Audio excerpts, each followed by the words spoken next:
মালয়েশিয়ার শ্রমবাজারে জনশক্তি রপ্তানির ক্ষেত্রে সরকার নির্ধারিত অর্থের অতিরিক্ত অর্থ আদায় ও বিদেশে অর্থ পাচারের অভিযোগ অনুসন্ধানকালে প্রমাণিত হওয়ায় 5টি রিক্রুটিং এজেন্সির বিরুদ্ধে মামলা রুজুর সিদ্ধান্ত গৃহীত হয়েছে।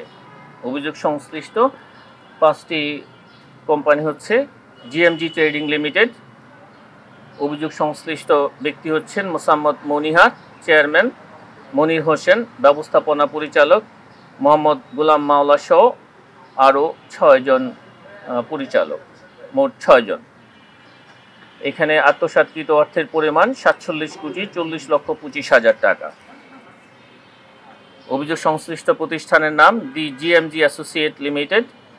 অভিযোগ সংশ্লিষ্ট ব্যক্তি হচ্ছেন আব্দুর রহিম, পরিচালক ওয়ালিদ হোসেন হারুন সহ অন্যান্য, মোট 7 জন।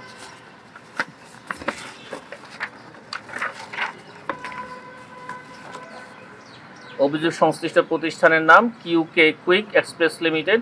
অভিযোগ সংশ্লিষ্ট ব্যক্তি হচ্ছেন জনাব মোহাম্মদ মনসুর ভূঁইয়া, ব্যবস্থাপনা পরিচালক রবিউল ইসলাম রবিন, চেয়ারম্যান মোহাম্মদ আব্দুল কুদ্দুস ভূঁইয়া সহ আরও মোট 7 জন। অভিযোগ সংশ্লিষ্ট প্রতিষ্ঠানের এদের আত্মসাৎকৃত অর্থের পরিমাণ হচ্ছে 71,60,62,500 টাকা। এমইএফ গ্লোবাল বাংলাদেশ লিমিটেড। অভিযোগ সংশ্লিষ্ট ব্যক্তি মোহাম্মদ আলতাফ হোসেন, চেয়ারম্যান, ও মোহাম্মদ মকবুল হোসেন সহ আরও 2 জন।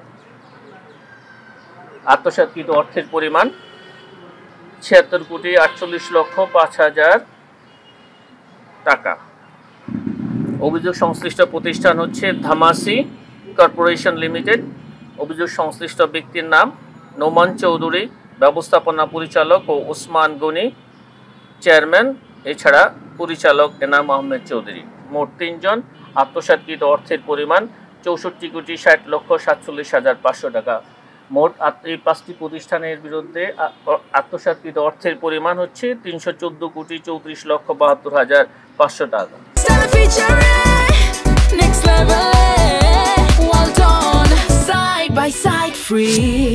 এই সংক্রান্ত বিস্তারিত তথ্য এজাহারে থাকবে, আমরা আপনাদেরকে এজাহার সরবরাহ করব। আমরা দ্বিতীয়টাতে যাই।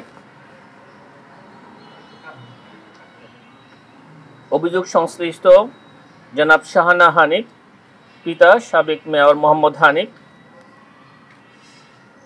অভিযোগ সংশ্লিষ্ট জনাব মোহাম্মদ সাইদ খোকন, সাবেক মেয়র, ঢাকা দক্ষিণ সিটি কর্পোরেশন। অভিযোগ সংশ্লিষ্ট জনাব মোহাম্মদ রাজু আহমেদ, পিতা উসমান মিয়া, হোল্ডিং নাম্বার 9, দিগু বাবু লেন, ডাকঘর, চকবাজার, লালবাগ, ঢাকা। বিভিন্ন ব্যাংকে হিসাব খোলার ক্ষেত্রে নিজের পেশা, আয় ও নাম সম্পর্কে বিভ্রান্তিকর এবং মিথ্যা তথ্য দিয়ে বণিক হিসাবে অপরাধমূলক বিশ্বাসভঙ্গ এবং প্রতারণার মাধ্যমে শাহানা হানিফ, তার ভাই মোহাম্মদ সাইদ খোকন, ব্যবস্থাপনা পরিচালক সাইদ খোকন প্রপার্টিজ লিমিটেড, এবং সাবেক মেয়র ঢাকা দক্ষিণ সিটি কর্পোরেশন একজন গণকর্মচারী হয়ে এবং তার ম্যানেজার মোহাম্মদ রাজু আহমেদের সাথে পরস্পর যোগ সাজসে অপরাধমূলক অসৎ আচরণ এবং ক্ষমতার অপব্যবহারের মাধ্যমে অসাধু উপায়ে অর্জিত অর্থ city bank, Exim bank, premier bank সহ বিভিন্ন ব্যাংকের মোট 60টি অপারেটিভ হিসাব সহ একাধিক ফিক্সড হিসাব, এফডিআর হিসাব এবং ব্যাংকের নিজস্ব জেনারেল লেজার হিসাব ব্যবহারের মাধ্যমে মোট 54,78,00,000 টাকারও বেশি অর্থ পুনঃ লেনদেন ও লেয়ারিংয়ের মাধ্যমে মানি লন্ডারিংয়ের অপরাধ সংঘটিত করায় তাদের 3 জনের বিরুদ্ধে দণ্ডবিধির সংশ্লিষ্ট ধারা, দুর্নীতি প্রতিরোধ আইন 1947-এর 5-2 ধারা এবং মানি লন্ডারিং প্রতিরোধ আইন 2012-এর সংশ্লিষ্ট ধারায় আরও একটি মামলা রুজুর সিদ্ধান্ত গৃহীত হয়েছে। আপনাদের সকলকে অনেক ধন্যবাদ। যে 7টি ব্যাংকে বিভিন্ন নামে অ্যাকাউন্ট খোলা হয়েছে, এর মধ্যে কিছু এফডিআর হিসাবও রয়েছে। যেসব হিসাবগুলোতে এটা একটা ক্লাসিক্যাল মানি লন্ডারিং কেস।